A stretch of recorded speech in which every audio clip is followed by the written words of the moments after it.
Very good morning to you, afternoon to you. Welcome to SA Today. I'm Shanta Yankees. Thank you very much for joining us this afternoon. Let's have a look at the afternoon headlines. An urgent application to interdict the Limpopo ANC Provincial Elective Conference, now underway in Polokwane, is currently being heard in the South Gauteng High Court.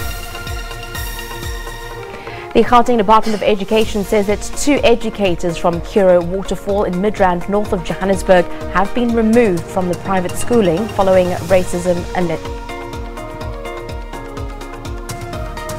And coming up in your sports, the Springboks are determined to complete a 3-0 clean sweep over England and extend their nearly 2-decade-long home winning sequence a little longer. In your top story this afternoon, the South Gauteng High Court in Johannesburg is hearing an urgent application to stop the planned ANC provincial conference, which is currently taking place in Polokwane in Limpopo as we speak. Advocate Dalimpofu is representing disgruntled ANC members who are approaching the High Court in Johannesburg in the south to put a stop to the scheduled conference, claiming the PEC is illegal as its term of office lapsed in February this year. Well, registration of delegates is completed and the conference was declared officially open at 2 in the morning on Saturday. Let's cross over live to that conference, which is currently taking place in Limpopo in Polokwane. In the nature of democracy, comrades, but also affirming the democratic character of our revolutionary movement, the ANC, that there will be those who will make it and others will not. It is therefore impossible that you can all be elected into the Provincial Executive Committee. A Provincial Executive Committee is comprised of only a certain number, and the National Executive Committee is also comprised of a certain number. It is therefore absolutely impossible for all of us to find our way into the elected positions of our movement. We need to guard the movement against the growing phenomenon of those who think that as long as their names are not included into the leadership elected positions of responsibility, then the ANC is incomplete. Their self-image and self-interest have become the barometer of determining the success of our conferences. Every member of the ANC has a role to play. We all have the responsibility to serve the movement in our different capacities at a given time. We also, comrades, need to guard against those who use their elected positions to abuse their power, to sideline and marginalize other members of the ANC. It is the task of those who are elected to ensure that they embrace those who did not support them. Because leaders must show that they are leaders of the entire membership. The greatest enemy of the ANC is the ANC itself. And the only thing to save the ANC is the ANC itself. The ANC can only survive in the next generations if its members appreciate the historical necessity of the principal theory of unity and cohesion. The only way to achieve unity is to tolerate each other, is to harness each other, is to accept different views, is to learn to be inclusive, is to be patient, is to provide leadership, is to be humble and serve everybody. No arrogance as a leader, is to know how to talk with people. The common feature of the tendencies of the winner takes all, taking root within the ranks of our movement, is counter-revolutionary. We are therefore making a clarion call to this plenary session of the 9th Provincial Conference of the ANC in Limpopo to put at the center stage the fundamental principle of unity and cohesion of our movement. The unity and cohesion is the cornerstone for the success of our national democratic revolution. Without achieving this task, comrades, we will not be able to realize the revolutionary task for radical socio-economic transformation of our society. Without achieving this task, we will not be able to fulfill the dream of achieving a better life for all our people. We are elected into positions of responsibility for continuity and change. We are elected into positions of responsibility to embrace and unite all our people for a unity of purpose and unity of action. The foundation upon which the ANC was formed in 1912 has always been based on the fundamental revolutionary principles of unity of purpose and unity of action. The question we need to pose to ourselves is, why did the founding fathers and mothers of our glorious movement place such a great price on the indispensability of the unity of purpose and unity of action? The message of unity of purpose and unity of action developed and evolved over time as a response to the exclusion of more than 80% of the black population from the South African nationhood, which came into existence with the passing of the Union Act of 1909 after the end of the Anglo-Boer War. Only 20% of the exclusively white population qualified to be true citizens of our republic in terms of discriminatory laws passed with the formation of the Union of South Africa. And throughout this period of decades of years of struggles, the ANC has been advancing a worldview which sought to achieve an inclusive nationhood based on the values of human freedom, dignity, equality, opportunities to all our people. A worldview to be achieved by all those people of our country, irrespective of their color of skin or their cultural and religious convictions. The ANC sought to assert these rights in a country in which the majority of people were deprived of the right of ownership of land, following centuries of systematic land dispossession and colonial conquest, an act which spearheaded the most protracted forms of struggle over the historical period. It was this political process of the exclusion of African people in particular, and black people in general, from the citizenship of the newly formed nation of the Union of South Africa, which prompted our founding fathers and mothers to assemble in Mangaung in 1912 to form this giant elephant, the African National Congress, a revolutionary national liberation movement which has over the century of our struggle strived for the attainment of unity of purpose of action. This is the commitment we have carried over the period to unite our people into action to overthrow the racist apartheid regime.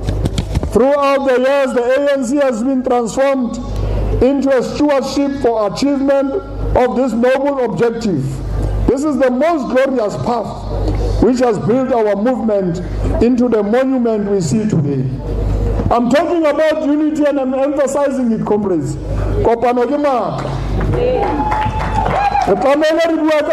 Until everybody, every member of the ANC understand that this is the year of unity. This is the year of renewal.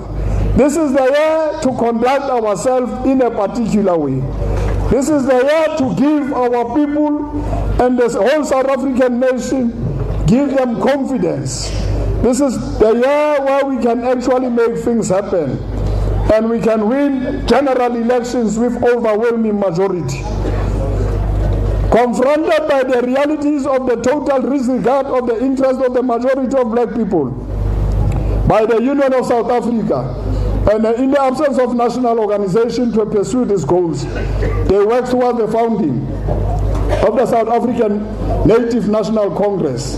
The award-winning orator and intellectual Pixley Kaisaga Kaseme was entrusted with the task of formulating a theoretical concept of the subject of the South African Native National Congress.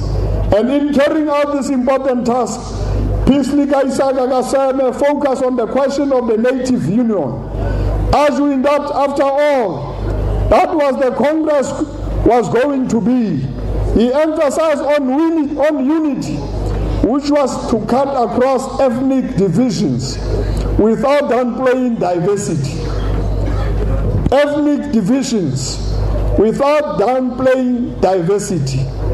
On completion of his task, he urged leaders of provincial congresses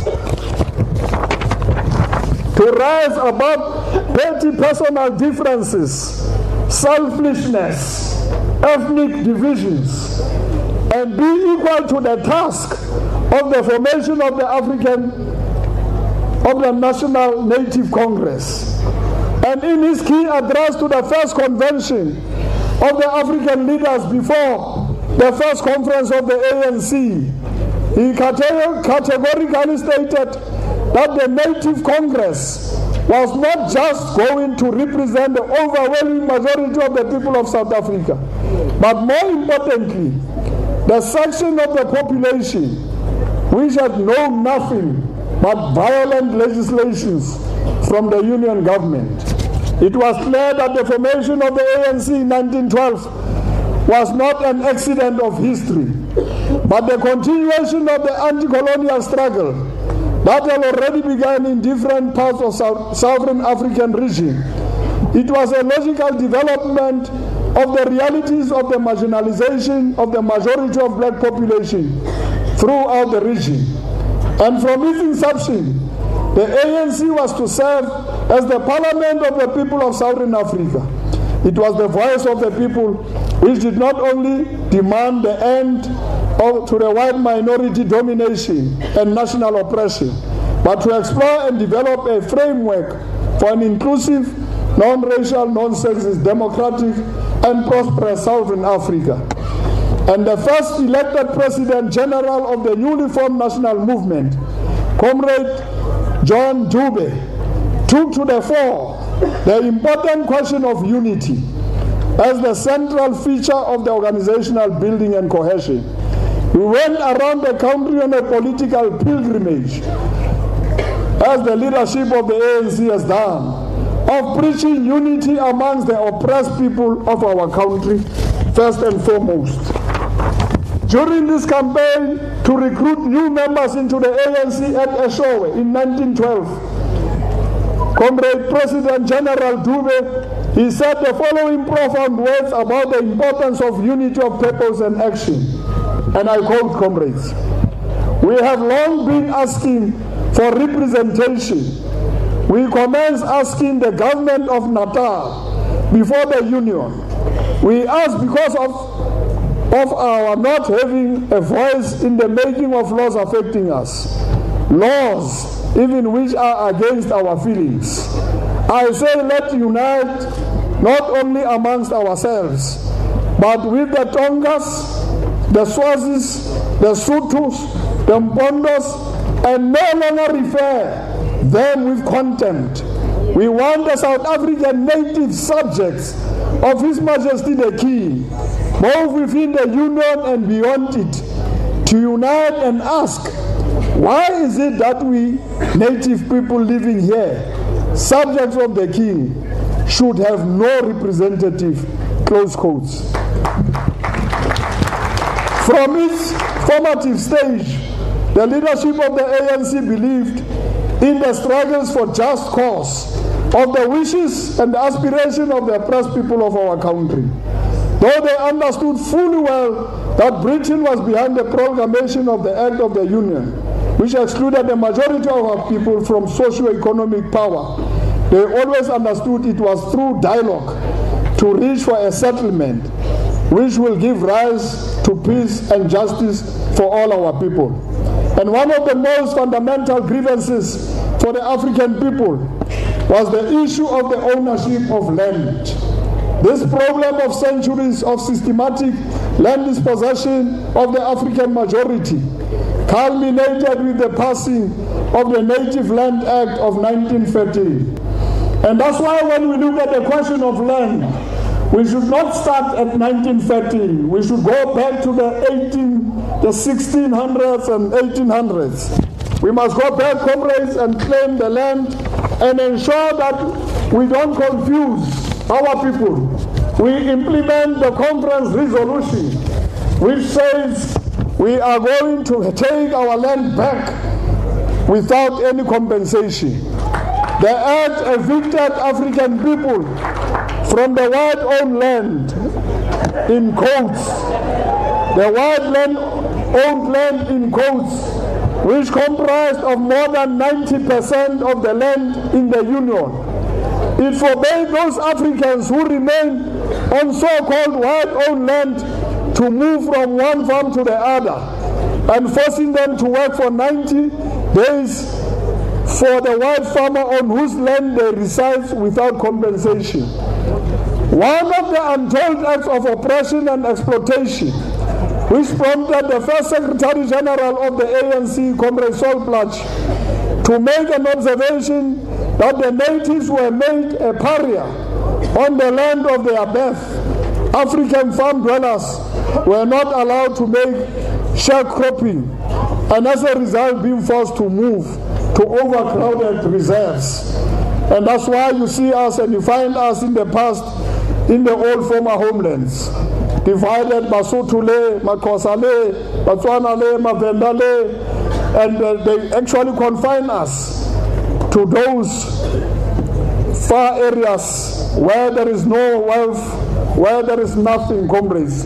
Numerous high-power deputations consisting of many leaders of the ANC, amongst them John Dube, Reverend Khubusana, Alfred Mangena, Reverend Klepu, Fenyang, Saul Msani, Dylan Taga, Saul Plaatje, went to London to object to the promulgation of the Land Act. And the ANC Secretary General, Saul Plaatje, spent the years 1915-1917 in England, campaigning for the restoration of the land to the black people of South Africa. And that's why the election of Josiah Gumede as the President General of the ANC in 1927 brought a new momentum for the unity of the revolutionary alliance of our country. His friendship with one of the leaders of the South African Communist Party, James Laguma, led to the change of his materialistic views about the South African liberation struggles. And he took further the idea of unity of purpose and action with the solid foundation of the building of the alliance between the South African Communist Party and the Labour Federation of our country. And through the influence of the Communist Party, the characterization of the Black Fascist Republic was adopted, with the understanding that the struggles for the liberation of the people of our country has assumed a national and class character. His thoughts about the character of South African Revolution was confirmed by his speech during the first international conference of the League Against Imperialism in Brussels in 1927, when he said, and I quote, "We would remind the whole of Europe that they are responsible for these conditions. Remember the alliance of Berlin, when Europe agreed to divide Africa into spheres of influence. Remember the promises which were made. That is the imperialism which is governing Africa today. I appeal to you, comrades, it is your lot to save, if it is your lot to save humanity, to take this thing seriously. I'm glad to say that in South Africa there are communists. I'm not a communist, but we find that members of the Communist Party are the only people who are with us in spirit, and we are watching them, close quotes. I appeal to you, if further continues, comrades, to realize that the position before you in this Congress means the great responsibility. There are two forces working today, imperialism and Workers' Republic in Russia. We hear little of it. We hear much against it. I will point out that I wish to learn more and more of it. We shall have to put these two on a scale and see which would be the best to ally with, close quote.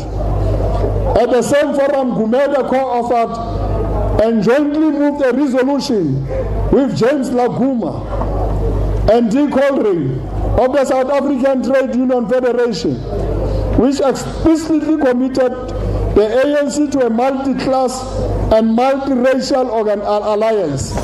And it reads as follows as I close.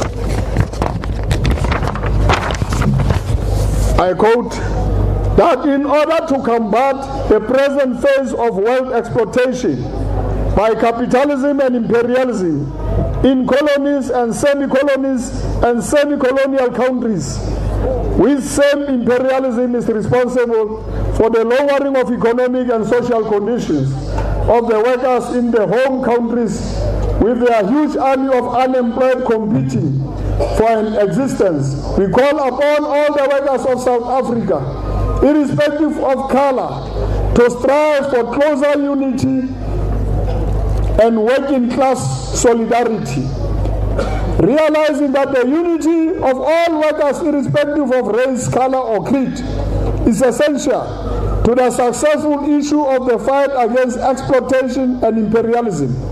This Congress calls upon the workers of South Africa, both white and black, to strive for that mutual understanding that will bring about class unity, working class unity, and solidarity in their own interest and those of all other workers and oppressed people of the world. And on his return, giving a report to the conference of the ANC, Josiah Gumede spoke eloquently, comrade, of his appreciation of the alliance with the Communist Party. And he said the following about the Soviet Union, I quote, I have seen the new world to come, where it has already begun. I've been to the New Jerusalem, close quote. The leadership of the ANC under President Chief Albert Lutuli continue to promote unity of our people for the victories of our struggles for liberation. And in his biography, he says, I quote, from the beginning, our history has been one of ascending unities, the breaking down of tribal, racial, and creedal barriers.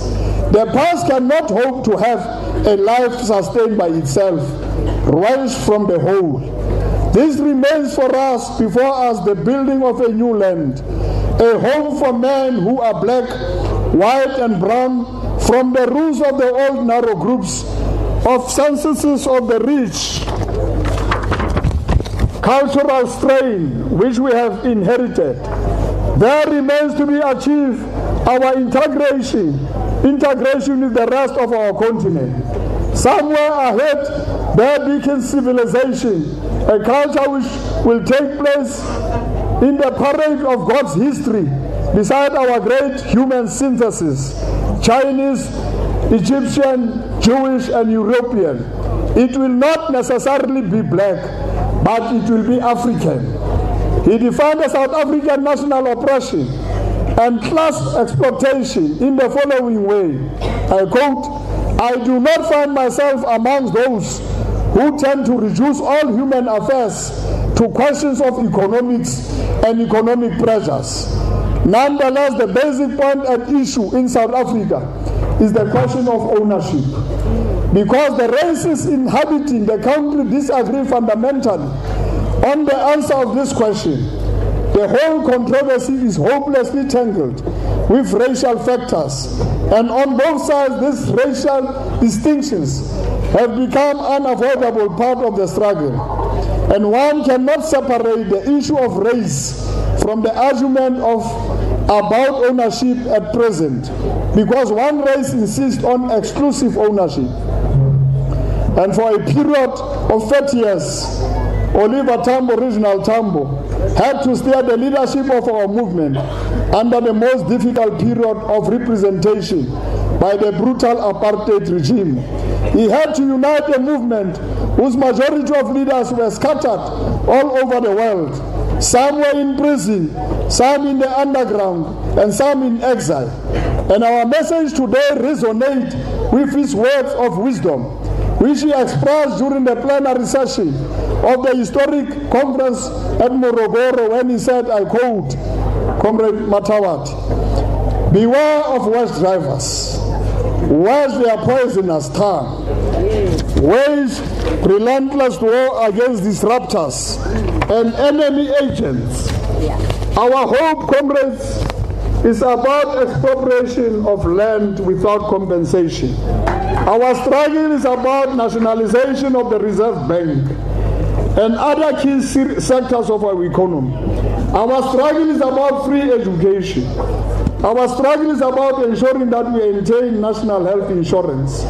Our struggle is about fighting corruption and all forms of crass materialism. We will always be inspired by the rich history of the struggle of the people of this great province of Limpopo.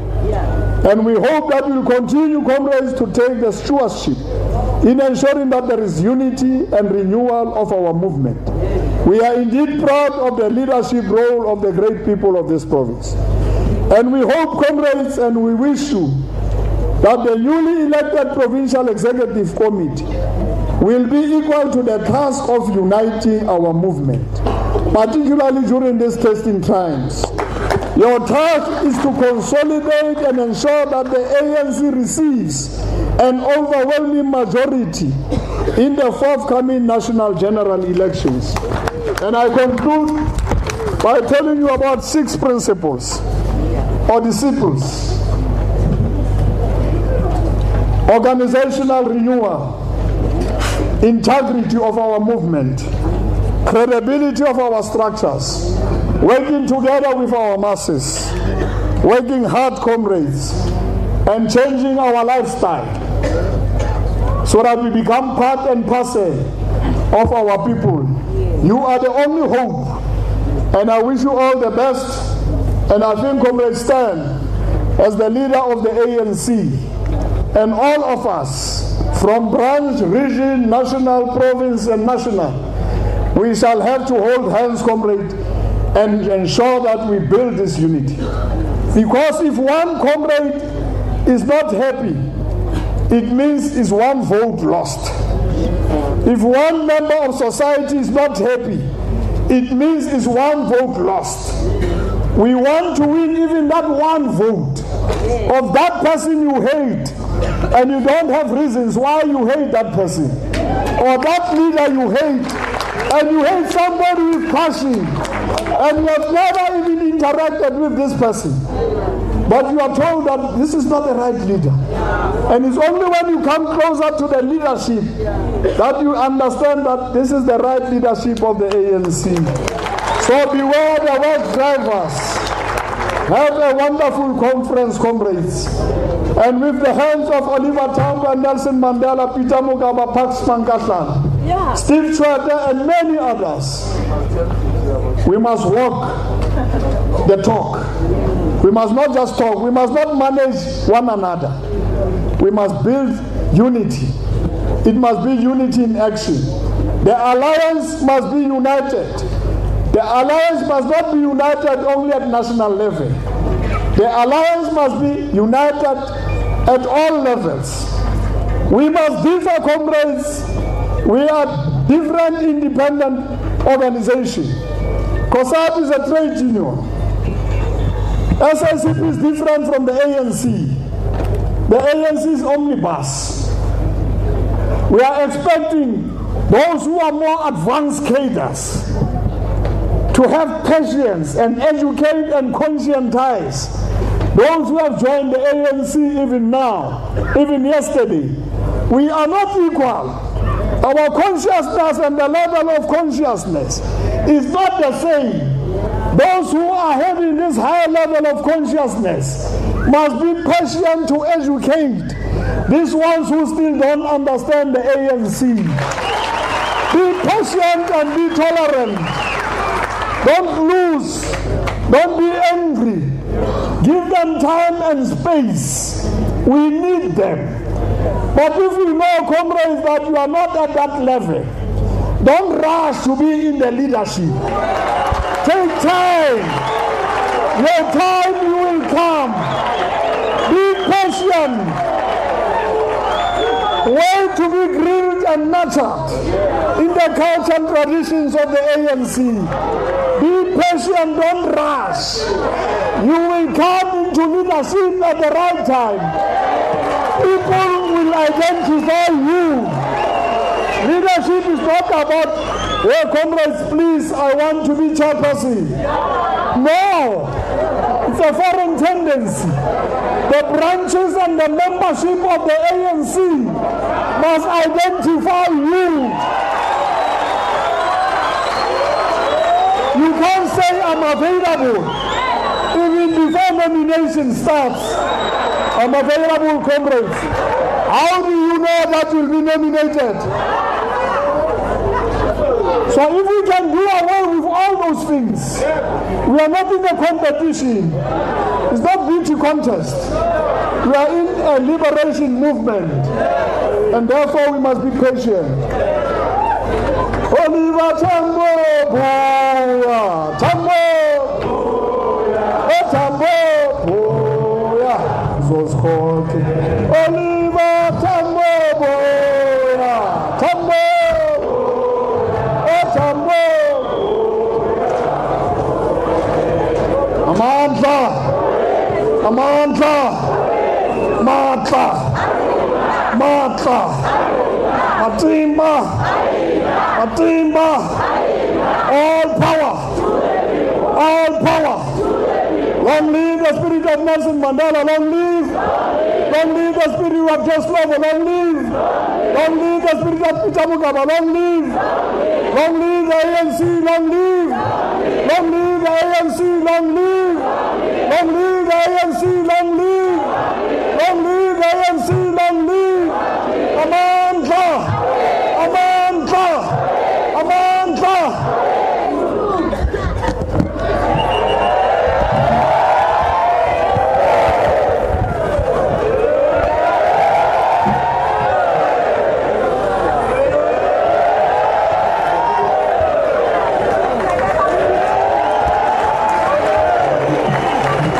Comrades, can we give the Secretary General another round of applause?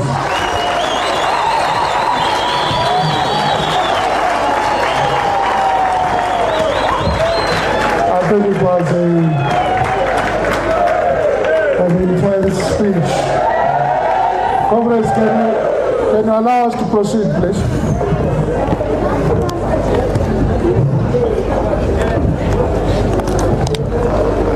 Somebody has lost a driver's license. Please,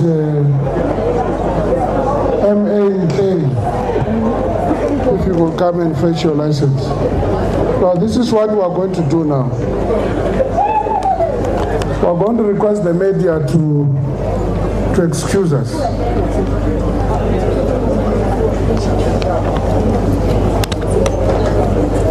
And we are going into credentials, to discuss credentials. And after credentials, we'll be going into nominations for the top 5. Now,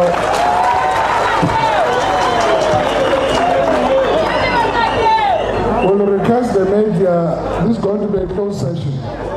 We were giving you those live visuals, and of course the address there by ANC SG MAgashule at the Limpopo conference, which is currently taking place in Limpopo as we speak. Though, however, in Johannesburg, ANC disgruntled members are in court trying to challenge and put a court interdict against that conference, which is currently